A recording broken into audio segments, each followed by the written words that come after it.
Welcome back to my channel heavenly hand made by Leenu. നമ്മളിന്ന് കാണിക്കാൻ വേണ്ടിയിട്ട് പോകുന്നത് വളരെ സിമ്പിളായിട്ടുള്ള ഒരു മാലയുടെ ഡിസൈൻസ് ആട്ടോ. ചിലർക്കാണെങ്കിൽ ഭയങ്കര സിമ്പിളായിട്ടുള്ള ഡിസൈൻസ് ഭയങ്കര ഇഷ്ടമാണ്. അപ്പോൾ ഞാനിപ്പോൾ കാണിക്കുന്ന ഇതെന്ന് പറഞ്ഞേക്കുന്നത് കോട്ടൺ ത്രെഡ് ആട്ടോ, കോട്ടൺ കോഡാണ്. ഇതിന് പകരം നൈലോൺ കോഡുണ്ട്, വേറെ കുറേ കോഡുകൾ നമ്മുടെ മാർക്കറ്റിൽ അവൈലബിൾ ആണ്. അപ്പം ഞാനിപ്പോൾ കാണിക്കുന്ന കോട്ടൺ കോഡാണ്. ഇതിപ്പോൾ എവിടെ കിട്ടുമെന്ന് ചോദിച്ചാൽ മീഷോ, ആമസോൺ, ഫ്ലിപ്കാർട്ടിലൊക്കെ നോക്കിക്കഴിഞ്ഞാൽ കിട്ടും. അതുപോലെ തന്നെ ക്രാഫ്റ്റ് ഷോപ്പുകളിലും ഒക്കെ ഇത് അവൈലബിൾ ആയിരിക്കും. ചില ഷോപ്പുകളിൽ നിങ്ങൾ ചോദിച്ചു നോക്കുക, നിങ്ങളുടെ അടുത്തുള്ള ക്രാഫ്റ്റ് ഷോപ്പുകളിലൊക്കെ. എന്തായാലും ഓൺലൈനിൽ ഇതുണ്ട്, ഓൺലൈൻ സ്റ്റോഴ്സിൽ ഇതൊക്കെ അവൈലബിൾ ആണ്. പിന്നെ അതുപോലെ തന്നെ ഞാനിപ്പോൾ കാണിക്കുന്ന ഈ ഒരു ബീഡ്സ് എന്ന് പറഞ്ഞേക്കുന്ന 4mm ഗ്ലാസ് ബീഡ്സ് ആണ്. അതുപോലെ തന്നെ ഇതിനകത്ത് കാണിക്കുന്ന ഇത് സിൽവർ ബീഡ്സ് ആട്ടോ. ഇത് ഓക്സിഡൈസ്ഡ് ആയിട്ടുള്ള കുഞ്ഞ് സിൽവർ ബീഡ്സ് ആണ്. ഫ്ലവറും പിന്നെ ഒരു ഓവൽ ഷേപ്പിലുള്ള ഒരു ബീഡ്സ്. പിന്നെ അതിനകത്ത് ഐപ്പിന്നല്ല, ഹെഡ് പിന്ന് ഞാൻ കാണിച്ചിട്ടുണ്ടായിരുന്നു. ശരിക്കും പറഞ്ഞാൽ എനിക്ക് ഐപ്പിനും ഹെഡ് പിന്നും തമ്മിൽ തെറ്റിപ്പോവും. പണ്ട് മുതലേ എനിക്ക് അങ്ങനെ തന്നെ കേട്ടോ. ഇതാണ് ഹെഡ് പിൻ എന്ന് പറയുക. അപ്പോൾ ആദ്യമേ ഞാൻ ചെയ്യുന്നതെന്ന് വെച്ചാൽ ആ ഒരു ഹെഡ് പിന്നിലേക്ക് ഈ ഒരു ചെറിയൊരു ഇത്തിരി വലിപ്പമുള്ള ഒരു 8mm ഒരു വലിപ്പമുള്ളൊരു ഗ്ലാസ് ബീഡ് ഞാൻ വെച്ചിട്ട് ക്യാപ്പ് അതിലേക്ക് ഇട്ടിട്ട് ജസ്റ്റ് ഇതുപോലെ ഒന്ന് വളച്ചു കൊടുക്കുകയാണ്. ആക്ച്വലി ഇതല്ല കേട്ടോ പ്ലെയർ എന്ന് പറയുന്നത്. ഇതിപ്പോൾ ഞാൻ വീട്ടിൽ ഉപയോഗിക്കുന്ന പണ്ട് മുതലേ എൻ്റെ ടൂളെന്ന് പറയുന്നത് ഈ ഒരു പ്ലെയർ ആട്ടോ. ഇത് ജ്വല്ലറി മേക്കിന് സെപ്പറേറ്റ് പ്ലെയറും കട്ടറും ഒക്കെ, കട്ടറല്ല കത്രികയും ഒക്കെ ഉണ്ട് കേട്ടോ.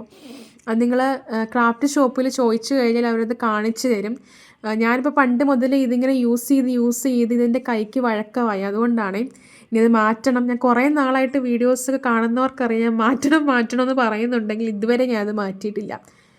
അപ്പോൾ നമ്മളിത് കാണിക്കുന്നത് വുളൻ ത്രെഡിലാട്ടോ നമ്മളിത് ചെയ്യുന്നത്. നിങ്ങൾക്ക് വേണമെങ്കിൽ വുളൻ ത്രെഡ് ആകുമ്പോഴത്തേക്കും നമുക്കറിയാമല്ലോ, മണ്ടയ്ക്ക് ഇങ്ങനെ ചെറിയൊരു സാധാ ത്രെഡ് പോലെ ഇങ്ങനെ മണ്ടയ്ക്ക് ഇങ്ങനെ നൂലിങ്ങനെ പൊന്തിയിരിക്കും. അപ്പോൾ അത് നിങ്ങൾക്ക് ബുദ്ധിമുട്ടാണെങ്കിൽ എംബ്രോയ്ഡറി ത്രെഡ് എടുക്കാം.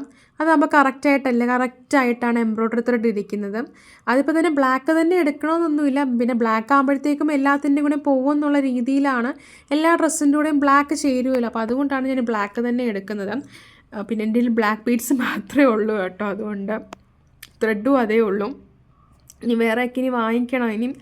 അപ്പം ഞാനിവിടെ വുളൻ ത്രെഡാണ് എടുത്തിരിക്കുന്നത്. പിന്നെ പശ എന്ന് പറയുന്നത് നിങ്ങളുടെ ചോയ്സാട്ടോ. അപ്പോൾ എനിക്ക് പണ്ട് മുതലേ ഞാൻ ഫെവി ബോണ്ടാണ് യൂസ് ചെയ്യുന്നത് കൊണ്ട് എനിക്കത് മാത്രമേ യൂസ് ചെയ്തിട്ട് ഒരു സാറ്റിസ്ഫാക്ഷൻ കിട്ടിയിട്ടുള്ളൂ. അതുകൊണ്ടാണ് കേട്ടോ. കാരണം മറ്റ് ഇതൊക്കെ യൂസ് ചെയ്തിട്ട് എനിക്കത് ഇളകി പോകുന്ന പോലെയാണ് എനിക്ക് തോന്നിയിട്ടുള്ളത്. ചിലർക്ക് ചിലപ്പോൾ മറ്റ് പശകൾ നല്ലതായിരിക്കും. അപ്പോൾ നിങ്ങൾക്ക് ഏതായി സ്യൂട്ടബിൾ ആവുന്നതെന്ന് വെച്ചാൽ ആ പശ നിങ്ങൾ ചൂസ് ചെയ്യുക. ഏത് പശ വേണമെങ്കിലും എടുക്കാം, കുഴപ്പമൊന്നുമില്ല. അപ്പോൾ ഞാൻ അതിലേക്ക് ഇങ്ങനെ ബീഡ്സ് ഇങ്ങനെ ഇട്ടിട്ട് കൊടുക്കുക കേട്ടോ. ഇതിൽ 4mm ബീഡ്സാണ് ഞാനിപ്പോൾ ഇട്ട് കൊടുക്കുന്നത്. സിമ്പിളായിട്ടുള്ളൊരു മാലയാട്ടോ. ഇതുപോലെ ഇപ്പോൾ നിങ്ങൾക്ക് ഇതുപോലെ ഒത്തിരി മെറ്റീരിയൽസ് മാർക്കറ്റിൽ അവൈലബിൾ ആണ്. മംഗൾസൂത്രയുടെ ചെയിൻസ്, അതുപോലെ തന്നെ ലോക്കറ്റ്സ് ആണെങ്കിൽ ഇഷ്ടം പോലെ ഒരുപാട് ലോക്കറ്റ്സ് മാർക്കറ്റിൽ അവൈലബിൾ ആണ്. അപ്പോൾ അതൊക്കെ നിങ്ങൾ എല്ലാം വാങ്ങിക്കണമെന്നല്ല, കുറച്ചൊക്കെ നിങ്ങൾ ഓരോ ഡീലേഴ്സിൻ്റെ കയ്യിൽ നിന്ന് നിങ്ങൾ കുറച്ചൊക്കെ നിങ്ങൾ റീറ്റെയിലായിട്ട് കൊടുക്കുന്നവരുടെ കയ്യിൽ നിന്നൊക്കെ നിങ്ങൾ ഓരോന്ന് കുറേശ്ശെ ആയിട്ട് ഒത്തിരി അങ്ങ് വാങ്ങിക്കണമെന്നല്ല ഞാൻ പറയുന്നത്. കുറേശ്ശെ ആയിട്ട് നിങ്ങൾ വാങ്ങിച്ച് ചെയ്ത് പ്രാക്ടീസ് ചെയ്ത് പെർഫെക്ഷൻ കൊണ്ടുവരിക എന്നുള്ളതാണ്.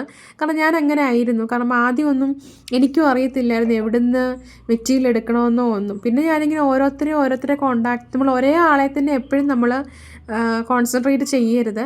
പല ആൾക്കാരെ നമ്മളിങ്ങനെ കോണ്ടാക്ട് ചെയ്തുകൊണ്ടേ ഇരിക്കണം. ഓരോരുത്തരുടെ കയ്യിലും വ്യത്യസ്തമായിട്ടുള്ള സാധനങ്ങളാണ് ഉള്ളത്. അതൊക്കെ നിങ്ങൾ വാങ്ങിച്ച് നോക്കി, അതൊക്കെ നിങ്ങൾ ചൂസ് ചെയ്യുക. അതൊക്കെ നിങ്ങൾ വാങ്ങിച്ച് നോക്കി ക്വാളിറ്റിയൊക്കെ നോക്കി വാങ്ങിക്കാം. അതുകൊണ്ടാണ് ഞാൻ ശരിക്കും പറഞ്ഞ മെറ്റീരിയൽ എവിടെ നിന്ന്, കാരണം ചിലപ്പം ഞാൻ മെറ്റീരിയൽ എടുക്കുന്നത് വെച്ച് നിങ്ങൾക്ക് എടുക്കുമ്പോൾ ചിലപ്പോൾ നിങ്ങൾക്കത് ക്വാളിറ്റി ഫീൽ ചെയ്യത്തില്ലായിരിക്കും. കാരണം ഓരോരുത്തരുടെയും ചോയ്സസും എല്ലാം ഡിഫറെൻ്റ് ആണ്. അപ്പോൾ അതുകൊണ്ടാണ് ഞാൻ പറഞ്ഞു വന്നത്. അപ്പം ഞാൻ ഈ മാല ഇങ്ങനെ ഈ ഒരു പാറ്റേണിൽ ഇങ്ങനെ ചെയ്തുകൊണ്ടിരിക്കുക കേട്ടോ. ഇത് വേണമെങ്കിൽ നമുക്ക് ഇതിപ്പോൾ ഇതിൻ്റെ ആ ഒരു ബീഡിൻ്റെ ആ ഒരു ഹോളെന്ന് പറഞ്ഞിരിക്കുന്ന ചെറിയൊരു ഹോളാട്ടോ. അപ്പോൾ അതുകൊണ്ട് ഞാൻ 1 ലെയറേ ആ ഒരു വുളൻ ത്രെഡ് എടുത്തിട്ടുള്ളൂ. ഇപ്പോൾ അതിൻ്റെ ഹോള് കുറച്ചുകൂടെ വലുതാണെങ്കിൽ നിങ്ങൾക്ക് വേണമെങ്കിൽ 2 എടുക്കാം, 3 എടുക്കാം, അങ്ങനെയൊക്കെ എടുക്കാം കേട്ടോ.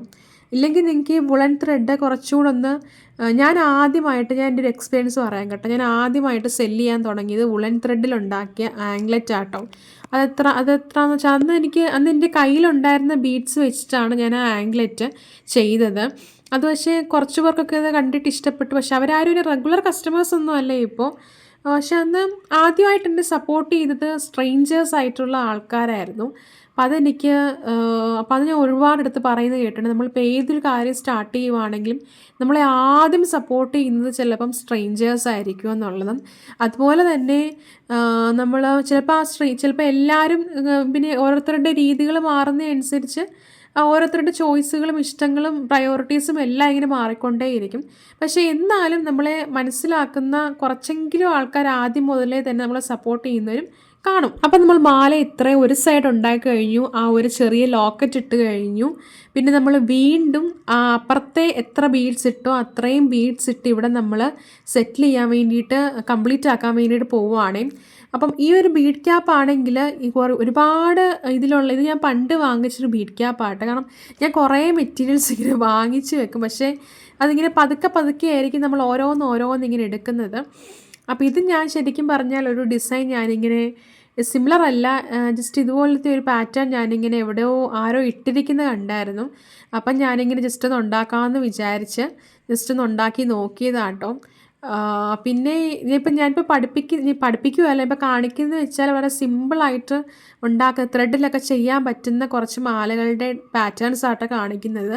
കാരണം ആദ്യമേ തന്നെ നമ്മൾ ഹെവി ആയിട്ടുള്ളത് കാണിക്കുമ്പോൾ ചിലപ്പോൾ നിങ്ങൾക്കത് മനസ്സിലാവണമെന്നൊന്നുമില്ല. അപ്പോൾ അതുകൊണ്ട് ഇങ്ങനെ ബേസിക് നമ്മളിപ്പോൾ എവിടെ പഠിക്കാൻ പോയെന്ന് പറഞ്ഞാൽ അവർ പഠിപ്പിക്കുന്ന ആ ഒരു ബേസിക്കാണ്. ആ ബേസിക്സിൽ നിന്ന് വേണം നമ്മൾ പിന്നെ പഠിച്ച് മുന്നോട്ട് വരാൻ വേണ്ടിയിട്ട്. പിന്നെ എപ്പോഴും എനിക്കൊരു കമൻറ്റ് വന്നിട്ടുണ്ടായിരുന്നു, ഗിയർ ലോക്ക് എങ്ങനെയാണ് ഇടുന്നതെന്നുള്ളത്. അതിൻ്റെയൊക്കെ വീഡിയോസ് ഞാൻ നേരത്തെ പോസ്റ്റ് ചെയ്തു, അത് മാത്രമായിട്ട് ഞാൻ പോസ്റ്റ് ചെയ്തിട്ടുണ്ടായിരുന്നു. അപ്പോൾ വീണ്ടും ഇനി അത് കാണിച്ച് ഇനി ആരെയും വെറുപ്പിക്കണ്ടല്ലോ എന്ന് കരുതിയാണ് പിന്നെ ഇടാത്ത. വളരെ സിമ്പിളാട്ടോ അത് ലോക്ക് ഇടാനൊക്കെ. ഞാൻ ഈ അതിൻ്റെ മെറ്റീരിയൽ ഇല്ലാത്തതുകൊണ്ടാണ് ഞാൻ പിന്നെ ചെയ്യാത്തത്. കാരണം എൻ്റെ ഗിയർ വെയർ എല്ലാം തീർന്നിരിക്കുകയാണ് അതുകൊണ്ട്. അപ്പോൾ അതുകൊണ്ടാണ് ഞാൻ ഇന്ന് ത്രെഡിൽ അങ്ങ് ചെയ്യാമെന്ന് വിചാരിച്ചത്. ഇനി ഞാനിപ്പം ആ ഒരു ടാസൽ സെറ്റ് ചെയ്യാൻ വേണ്ടിയിട്ട് പോവുകയാണ്. അത് ഭയങ്കര സിമ്പിളാണ്. നമുക്ക് വേണമെങ്കിൽ ഈ നൂലിൻ്റെ ടാസലിന് പകരം ഫാബ്രിക്കിൻ്റെ ടാസൽ ഇടാം. അങ്ങനെ നമ്മളിങ്ങനെ ചിന്തിക്കണം. നമ്മൾ ആദ്യം ഒരു മാല ഉണ്ടാക്കാൻ തുടങ്ങുമ്പോൾ ചിലപ്പോൾ നമ്മൾ മാല ഉണ്ടാക്കി കഴിഞ്ഞിട്ടായിരിക്കും അതിൻ്റെ ആ ഒരു ഇത് നമ്മൾ മനസ്സിലാക്കുന്നത്. ചിലത് പെർഫെക്റ്റ് ആയിരിക്കും, ചിലത് പെർഫെക്റ്റ് ആവത്തില്ലായിരിക്കും. അപ്പം വേണമെങ്കിൽ നിങ്ങൾക്ക് ഇതിന് പകരം ഫാബ്രിക് ഒക്കെ ഉണ്ടെങ്കിൽ വേണമെങ്കിൽ ഒരു ഡിഫറെൻ്റ് ആയിട്ട് വേണമെങ്കിൽ ഫാബ്രിക് ഇടാം.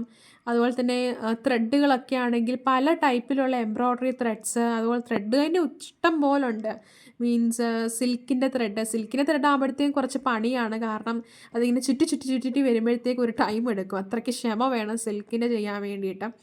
എംബ്രോയ്ഡറി ആകുമ്പോഴത്തേക്കും അത്രയില്ല, പക്ഷേ സിൽക്കിൻ്റെ ചെയ്യുമ്പോൾ കുറച്ചുകൂടെ നല്ല ബ്രൈറ്റ്നെസ് ആയിരിക്കും. കാരണം സിൽക്ക് ത്രെഡ് ആകുമ്പോഴത്തേക്കും നിങ്ങൾക്ക് അറിയാം, ചെയ്യുന്നവർക്കറിയാം, അത് ഭയങ്കര ബ്രൈറ്റ് ആയിട്ടുള്ളൊരു ത്രെഡാണ്. അതിൻ്റെ ബ്രൈറ്റ് ആയിട്ടുള്ള കളേഴ്സൊക്കെ മീൻസ് ഒരു സിൽക്കിൻ്റെ ഒരു ഇതുണ്ട്, ഒരു തിളക്കമുണ്ട് അതിന്. പക്ഷെ അത് വെച്ചൊക്കെ മാലകളൊക്കെ ചെയ്യുവാണെങ്കിൽ നല്ല ഭംഗിയായിരിക്കും കേട്ടോ. അപ്പം നിങ്ങൾ അതുമൊക്കെ ജസ്റ്റ് ഒന്ന് ട്രൈ ചെയ്ത് നോക്കുക. ഞാൻ എന്നെക്കൊണ്ട് പറ്റുന്ന രീതിയിൽ ഞാൻ ശ്രമിക്കാം. കാരണം സിൽക്ക് ത്രെഡിന് ഒരുപാട് ടൈം എടുക്കും കേട്ടോ, അതാണ്. പക്ഷേ ടൈം എടുക്കുന്നതിനനുസരിച്ച് അതിന് ഭംഗി ഒരുപാട് കൂടുതലാണ്. ടൈം എടുക്കും. നമ്മൾ ആ ഒരു പെർഫെക്റ്റ് രീതിയിൽ ചെയ്യുന്നതനുസരിച്ച് അതിൻ്റെ ആ ഒരു ഭംഗി ഭയങ്കര കൂടാനായിട്ട് ചാൻസ് ഉണ്ട്. അപ്പം ഞാൻ ഇതുവരെ അത് നോക്കിയിട്ടില്ല സിൽക്ക് ത്രെഡിൻ്റെ സംഭവം. എനിക്കത് ജസ്റ്റ് ഒന്ന് ചെയ്ത് നോക്കണമെന്നുണ്ട്. അപ്പം നിങ്ങളെ കൂടെ ജസ്റ്റ് ഒന്ന് കാണിക്കാം. അപ്പം ടാസൽ കെട്ടുന്നത് നിങ്ങൾക്കത് മനസ്സിലായല്ലോ. നമ്മളിങ്ങനെ ത്രെഡ് ഇങ്ങനെ കുറച്ച് ബണ്ടിലായിട്ട് എടുത്തിട്ട് ഒത്തിരിയൊന്നും വേണ്ട, എടുത്തിട്ട് നമ്മൾ ഇതുപോലെ ആ ഒരു ഇടയിൽ കൂടെ ആ ഒരു ബീഡ്സ് ആ ഒരു ത്രെഡിനകത്തോട്ട് കയറ്റി നമ്മളിങ്ങനെ ചുറ്റി ഇങ്ങനെ കെട്ടി ഇങ്ങനെ കൊടുക്കുക കേട്ടോ ചെയ്യുന്നത്. അപ്പം ഇതാണ് നമ്മുടെ മാലയുടെ ഫൈനലായിട്ടുള്ള ലുക്കെന്ന് പറയുന്നത്. പിന്നെ നമുക്ക് വേണമെങ്കിൽ ആ ടാസൽ വിടർത്താൻ വേണ്ടിയിട്ട് നമ്മുടെ ചീപ്പുണ്ടല്ലോ, നമ്മൾ മുടിയൊക്കെ ചീവുന്ന ചീപ്പില്ലേ, ആ ചീപ്പ് വെച്ചിട്ട് വേണമെങ്കിൽ നിങ്ങൾക്ക് ഇങ്ങനെ ടാസൽ ഇങ്ങനെ വിടർത്തിയെടുക്കാനായിട്ട് പറ്റും. പിന്നെ ആവശ്യമില്ലാത്ത പോർഷൻസൊക്കെ നിങ്ങളത് കത്രിക വെച്ചൊക്കെ നിങ്ങൾ കട്ട് ചെയ്ത് കളയുക. അപ്പോൾ ഇങ്ങനെയാണ് മാല സെറ്റ് ചെയ്യുന്നത്. ഇതിപ്പോൾ ഞാൻ വളരെ സിമ്പിളായിട്ടുള്ള മാലയുടെ എല്ലാവർക്കും ചെയ്യാൻ പറ്റും, ഇച്ചിരി സമയം മാറ്റി വെച്ച് കഴിഞ്ഞാൽ ചെയ്യാൻ പറ്റുന്ന ഒരു സംഭവമാണ്. അപ്പം കണ്ടില്ലേ, നമ്മുടെ മാല ഇവിടെ സെറ്റായിട്ടുണ്ട്. അപ്പോൾ ഇഷ്ടപ്പെട്ടാൽ എല്ലാവരും ലൈക്ക് ചെയ്യുക, സപ്പോർട്ട് ചെയ്യുക, ഷെയർ ചെയ്യുക, കമൻറ്റ് ചെയ്യുക. അപ്പോൾ എല്ലാവർക്കും ബായ്.